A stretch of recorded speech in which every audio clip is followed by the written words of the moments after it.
9 h. Bonsoir à tous. Ravi de vous retrouver pour cette nouvelle édition à la une de l'actualité de ce vendredi 18 août. Des promesses et des annonces. Gérald Darmanin aux Marquises, le ministre de l'Intérieur et des Outre-mer, est arrivé ce matin à Nukuhiva où il a rencontré les maires de la Terre des Hommes avant de partir pour Hivaoa, où nous rejoindrons notre envoyé spécial Ayata Tarahou qui nous fera un point sur cette visite ministérielle. Une visite qui n'est pas au goût de tous. Le leader indépendantiste est sorti du silence ce matin lors d'une conférence de presse. Il dénonce une politique colonialiste de l'État.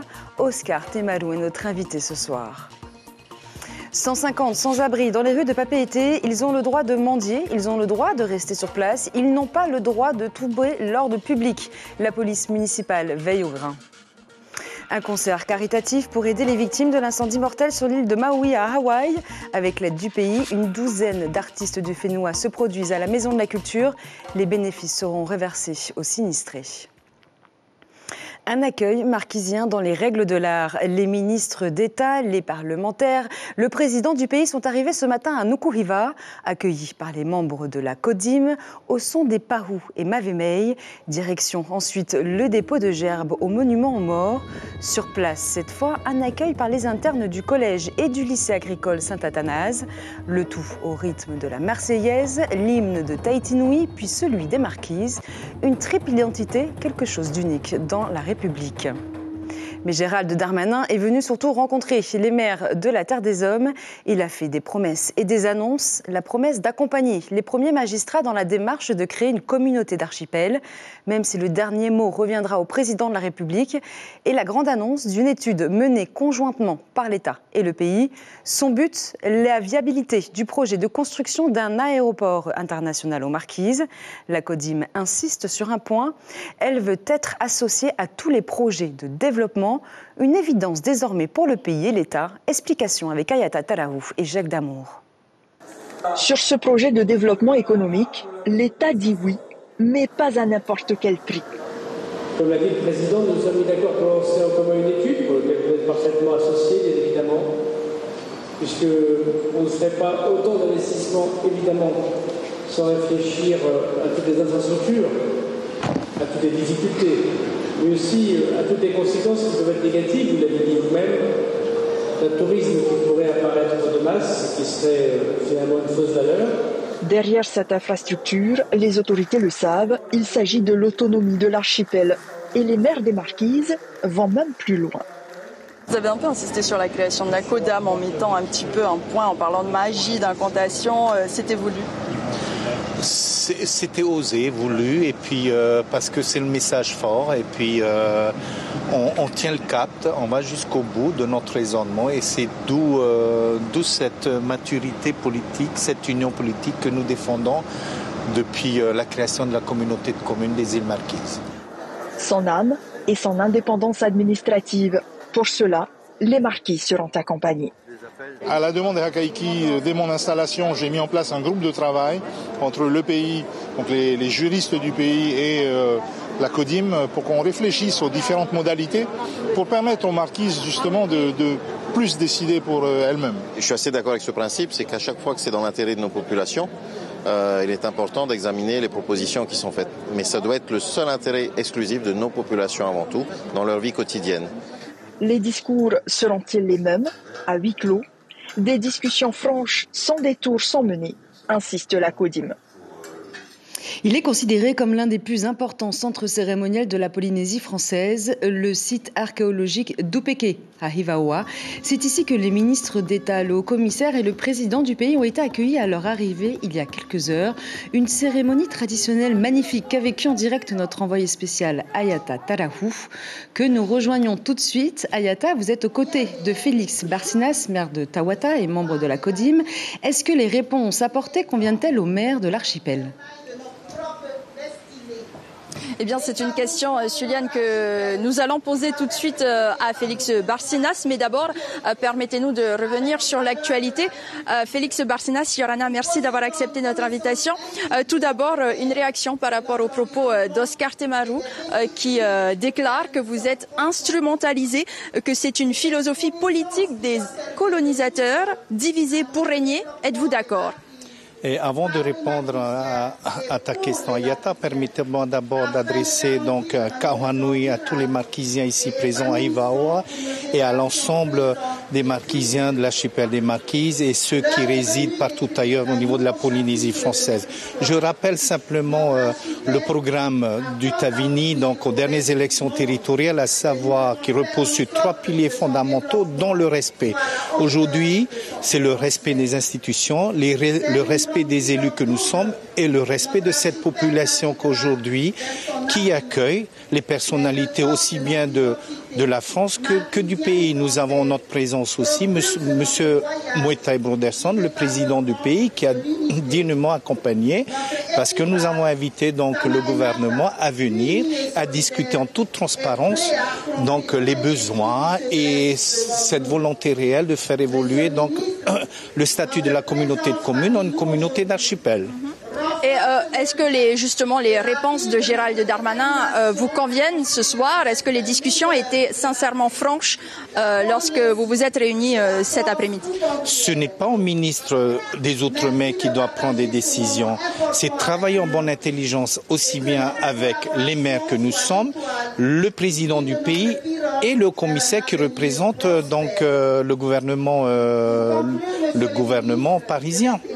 Mais aujourd'hui, donc, il a tout de même rappelé qu'ils allaient vous accompagner dans votre démarche, mais qu'il fallait tout de même rester rattaché à la France. C'est votre souhait de toute façon? Rattaché à la France, mais rattaché au sein de la Polynésie française. Nous demandons simplement de faire évoluer le statut de la CODIM en une communauté d'archipel. La communauté de communes, c'est juste une association de 6 communes et juridiquement, nous ne pouvons pas prétendre à des subventions aussi bien de l'État et du pays. Et c'est la raison que nous demandons, puisque Moetai Broderson a été attentif à nos requêtes et nous avons commencé à travailler vendredi dernier afin de mettre en place les modalités de travail pour faire évoluer.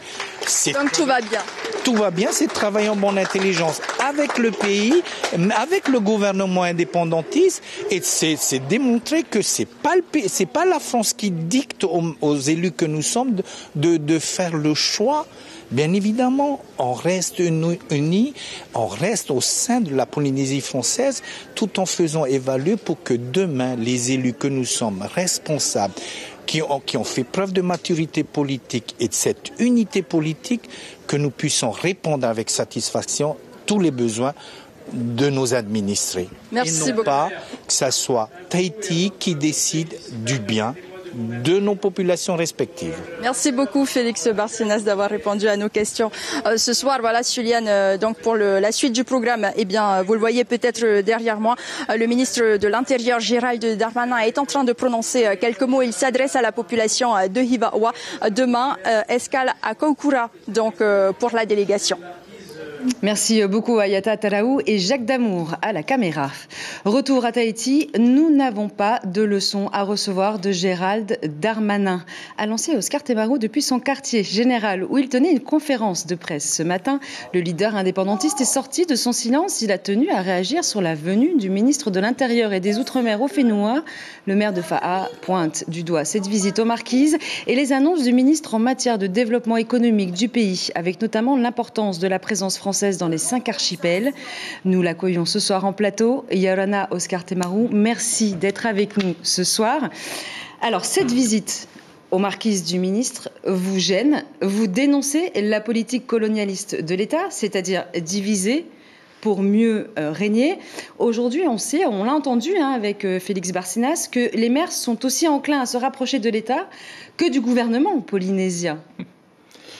D'abord, j'aurais voulu que ce soit M. Darmanin lui-même qui vienne en face répondre aux questions des journalistes, parce que lui comprend mieux ce que je vais dire. Cette idée ne date pas d'aujourd'hui. Ça a été annoncé par l'État, ici, à la télévision, peut-être pas ici, dans cette nouvelle station. Il y a déjà quelques années de ça, M. Barcinas n'était pas encore maire. Ça a été clair. La géopolitique que la France veut mettre dans le monde, ils l'ont fait au Mayotte, le maillotage, aux Comores, ils vont le faire ici.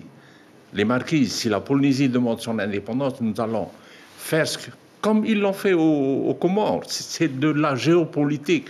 on utilise le mot développement, on va faire ceci. Ça, c'est des idées que nous avons préconisées depuis déjà une quarantaine d'années, la construction d'un aéroport international aux Marquises et également le trafic maritime.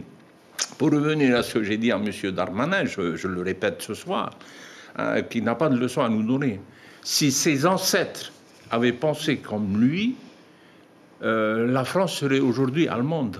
Mais alors, qu'est-ce que vous entendez 1918, 39-45, les Français que je salue, c'est un peuple que je respecte beaucoup, se sont levés pour dire non, on n'en veut pas, on veut être un peuple libre.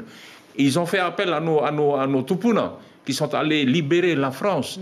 Voilà, quand on veut dire certaines choses à un autre, nous sommes un autre peuple.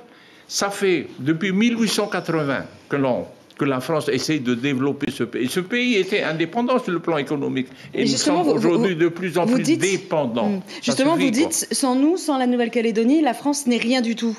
En revanche, aujourd'hui, on voit quand même, on l'a vu là avec les JO, l'investissement quand même financier de l'État, il est important. Et il est même demandé par le gouvernement polynésien. On le voit aussi en termes de sécurité militaire dans l'axe Indo-Pacifique pour lutter contre la Chine. Donc ça veut dire quoi pour vous exactement? Je ne comprends pas. Pourquoi lutter contre la Chine? Ce sont des êtres humains. Et c'est là où on a tort. Tous ces grands leaders de cette planète Terre, il faut revoir leur philosophie politique. Nous sommes tous des êtres humains. Il faut faire la paix dans le monde. Ce n'est pas en faisant ce qu'on est en train de faire que nous allons faire la paix dans le monde et que nous allons également éradiquer la pauvreté sur cette planète Terre. Mais vous n'avez pas peur du coup du colonialisme chinois, comme on voit par exemple en Afrique, un colonialisme économique? C'est quand même une superpuissance. La Polynésie, évidemment, est beaucoup plus petite. Ça fait quand même peur, le colonialisme chinois. Vous savez, j'ai connu la Chine il y a 50 ans de ça, en 1976. Je suis passé pour la première fois en Chine. Je suis repassé en 2010, c'est plus le même pays. Nous avons des leçons à recevoir de la Chine. Comment ce pays, parmi les plus pauvres, qu'est-ce qu'ils ont fait pour aujourd'hui être parmi la première puissance mondiale? C'est la première puissance mondiale économique, qu'on le veuille ou non. Il faut travailler avec tout le monde. Il y a 2500 entreprises privées françaises qui travaillent en Chine. Il y a près de 300 000 Français qui travaillent en Chine. Est-ce que vous le savez, ça? Est-ce que vous préfériez du coup un rapprochement plutôt avec la Chine qu'en fait continuer avec la France? On veut travailler avec tout le monde. Nous voulons être un pays libre et libre de décider avec qui nous voulons coopérer. Autre question, est-ce qu'on peut parler de deux branches au Tavini? La vôtre, bien sûr, celle de l'Assemblée de Polynésie, et d'un autre côté, celle de Moetai et du gouvernement polynésien. Non, notre président, c'est M. Moetai Broderson. Il mène bien sa barque. Bien sûr qu'il y a quelques problèmes, mais non, c'est notre gouvernement et nous sommes un bloc monolithique. Est-ce que vous êtes d'accord du coup, et même vous avez des discussions sur les lignes, sur les politiques à mener ensemble entre l'Assemblée et le gouvernement? Oui, nous discutons, nous nous réunissons. Là, en ce moment, il est en voyage, c'est très bien. Qu'est-ce que vous en pensez justement C'est ce qu'on appelle de la diplomatie. Qu'est-ce que vous pensez justement de ce voyage de Moetai qui accompagne donc partout Gérald Darmanin? Il joue son rôle de président du pays, c'est très bien. Vous auriez fait la même chose à sa place? Je ne sais pas. Oscar Temaru n'est pas Moetai Broderson. Merci beaucoup Oscar Temaru d'avoir été avec nous et d'avoir répondu à toutes nos questions. Merci. Elle n'est pas interdite par la loi, mais la mendicité pose de plus en plus de problèmes d'insécurité au centre-ville. Des comportements outrageux, indécents, voire violents, émanant de certains sans-abri. De son côté, la police municipale de Papeete met tout en œuvre pour sécuriser la capitale. Chiquita Teiva et Patita Savea. Visible aux abords de certains trottoirs de la capitale, plus de 150 sans-abri vivent de la mendicité. L'acte est toléré à condition de ne pas troubler l'ordre public, comme ici, des individus visiblement alcoolisés. Des SDF, même le matin tôt, comme on voyait là, je ne sais pas il est quelle heure, mais ils sont déjà en état d'ébriété avancé. Le souci, c'est quand on arrive sur des groupes, on essaie de prendre les plus récalcitrants. Avec notre présence déjà, ils quittent les lieux, mais les plus récalcitrants, ils restent sur place et ils utilisent le droit de rester sur place, de circuler dans la ville. Et c'est toujours les mêmes en fait qu'on prend pour emmener en IPM, en ivresse publique manifeste, c'est pour dégriser en fait, pour que l'alcool parte de leur corps. On les met alors au cachot à la DTPN, c'est ça. Ivres, drogués ou violents, les sans-abri ne le sont pas tous. Ce jeune couple rejeté par leur famille s'est retrouvé dans la rue, mais ne se considère pas comme les autres. Et les SDF, ils ne sont pas tous les mêmes. Hein? Il y a certains SDF qui se fâchent quand on ne donne pas. Il y a certains SDF qui comprennent, qui parlent. Hein? C'est les SDF qui boivent trop l'alcool, c'est eux qui font peur à eux. Hein? Mais nous, qui ne boivent pas l'alcool, qui ne font rien de mal, qui demandent juste... je ne demande pas que des pièces, je demande aussi du travail.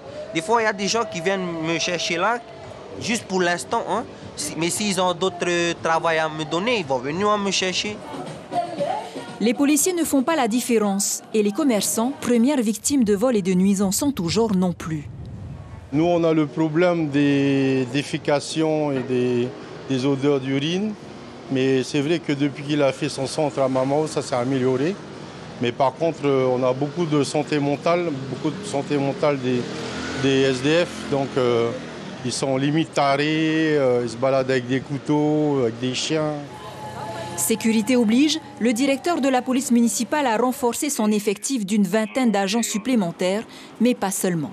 Quelquefois, on tombe sur des SDF qui deviennent agressifs, insolents, insultants même, et on ne peut pas accepter ça. Là, on en vient à ce qu'on appelle aux troubles de l'ordre public, et nous sommes tenus par la loi d'intervenir pour que les personnes qui sont tout autour vivent dans la tranquillité. Nous avons, nous, au sein de la commune, fait un geste important en ouvrant un deuxième centre à Faréuté, justement pour leur permettre de bénéficier d'un petit déjeuner, d'un repas dans la journée et même du couchage le soir. Donc, on essaye de leur faire comprendre que ce n'est pas leur vie n'est pas dans la rue. Le trouble à l'ordre public est puni d'une amende de 4 150 francs et peut conduire le prévenu devant les tribunaux en cas de multirécidive. Ouvrons à présent le volet rentrée scolaire de ce journal avec l'inauguration de la nouvelle école provisoire 2+2 à Tahapuna.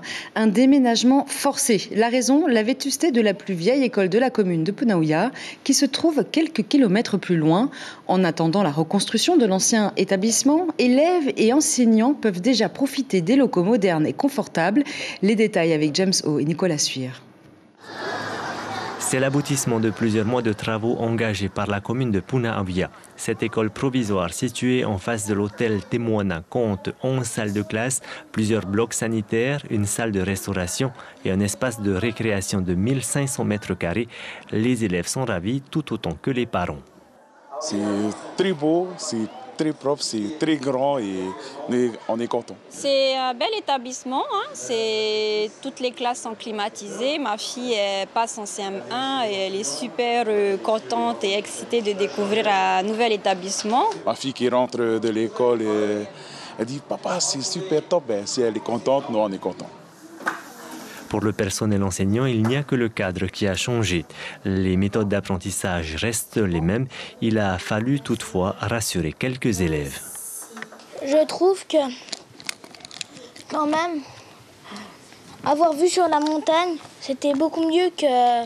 Moi, je trouve que c'était quand même mieux que l'autre école. Déjà, l'ancienne école, elle était plus grande. Mais celle-là, par exemple, on mange un peu dehors. Le premier jour, ils appréhendaient un peu, tout simplement parce que c'est une nouvelle école déjà. Ils ont l'habitude de voir Moréa, ils ont l'habitude d'avoir la plage, leur mer et tout. Et aujourd'hui, on est en plein montagne. Coût de l'opération, 481 millions engagés sur les fonds propres de la commune. Les modules de cette école provisoire pourront être déplacés et réutilisés en bureau une fois l'école 2+2 égale 4 reconstruite d'ici 3-4 ans. Et repartons vers les Marquises, où la visite des ministres d'État n'est pas la seule actualité. À Ivaoa, les élèves ont entamé leur nouvelle année scolaire. Au primaire et une partie du collège, la rentrée s'est faite avec les parents. Au programme, visite guidée ludique de l'établissement et différents ateliers pour se familiariser au fonctionnement de l'établissement. Du côté des CJA, de nouveaux moniteurs ont fait leur premier pas. Notre correspondante Théa Makamia a tendu son micro aux élèves du collège et à la directrice du CJA. J'ai apprécié ce qu'on a fait, j'ai découvert encore plein de trucs, plein de camarades, des nouvelles matières, et voilà. Tu es content de reprendre le chemin de l'école? Oui. Pourquoi? Pour revoir mes amis de la 6e et de revoir aussi mes professeurs. Plusieurs élèves l'année dernière ont été orientés. Le CJA de Hatuna a proposé plusieurs élèves en orientation en CAP, puisque la continuité du CJA, de nos élèves, c'est de continuer vers un CAP. La rentrée aussi au sud de la Polynésie, à Reivave, aux Australes. Elle a commencé avec les équipes éducatives lundi et les élèves hier. Et cette année, il y a du changement. Après 3 ans d'attente, l'école a enfin réussi à intégrer une enseignante spécialisée pour l'accompagnement des élèves en difficulté. La direction met aussi en place le dispositif École en santé pour lutter contre l'obésité. Plus de produits locaux à la cantine, réduire les quantités des goûters et multiplier les activités physiques. Les élèves cultivent même leur propre potager, toujours dans l'objectif de manger local et bio. Au Tuamotu, cette fois, 119 élèves de l'école primaire de l'atoll de Hor ont retrouvé le chemin de l'école. Ils ont découvert hier leur classe aux côtés de leurs parents. 8 enseignants les ont accueillis avec des chants sous le préau de l'établissement. Dès 8 heures, tous avaient déjà démarré les enseignements dans les classes respectives. Une rentrée donc efficace, mais dans une ambiance bon enfant. On écoute Jenny Ragivarouf, directrice de l'école primaire de Hor. Elle est au micro de Mathieu Allot. Accueillis en musique, nos enfants sont là, tous nos enfants sont là, les parents sont venus accompagner leurs enfants et là je remercie vraiment les parents, tous nos partenaires, encore les parents pour toute la confiance qu'ils vont nous donner toute cette année et je pense qu'on va faire un très très bon travail. Des centaines de morts, des milliers de disparus, des images de fin du monde. Le terrible incendie qui a ravagé Lahaina sur l'île de Maui à Hawaï a ému le monde entier. Depuis, les élans de solidarité se multiplient. Cette tragédie a bien sûr touché les Tahitiens, leurs cousins polynésiens les plus proches. Ce soir, avec l'aide du pays, un collectif d'une 12aine d'artistes se produit sur la scène du Grand Théâtre à la Maison de la Culture. L'argent des billets et les divers dons récoltés seront envoyés aux sinistrés. Les précisions de Tapuari Loglin, il répond à Patrick Nixing. Pour le moment, on sait qu'on a un peu plus de la moitié de la salle qui est vendue. Et les gens continuent à venir. Et puis pour vous, vous pouvez venir sur place, récupérer vos places, à moins d'aller sur le ticket-pacifique.pf où vous pouvez aussi avoir plus de renseignements sur la soirée. Ouais. Mais ça promet d'être une soirée exceptionnelle avec plus d'une douzaine d'artistes et des groupes et tout ça. Ça va être super. Je suppose que le territoire, les fonds qui vont récolter vont aller sur une caisse à l'international après qui va être gérée par une association. Enfin, ils ont l'habitude de faire ce genre d'opération. Oui.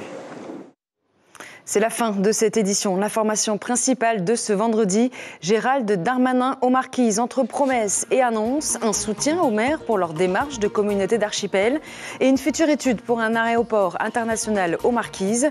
Une visite qui n'est pas du goût du leader indépendantiste. Oscar Temaru dénonce une politique colonialiste de l'État.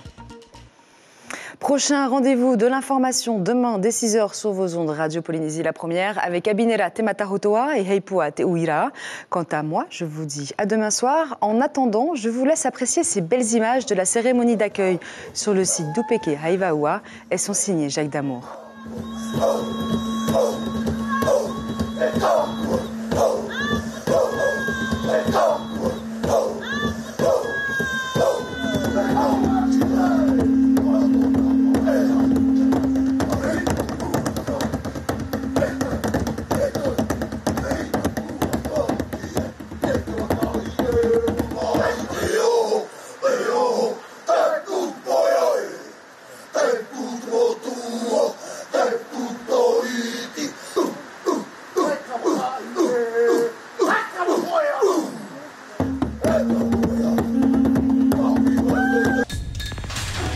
L'information en continu sur Polynésie la première, Internet et réseaux sociaux.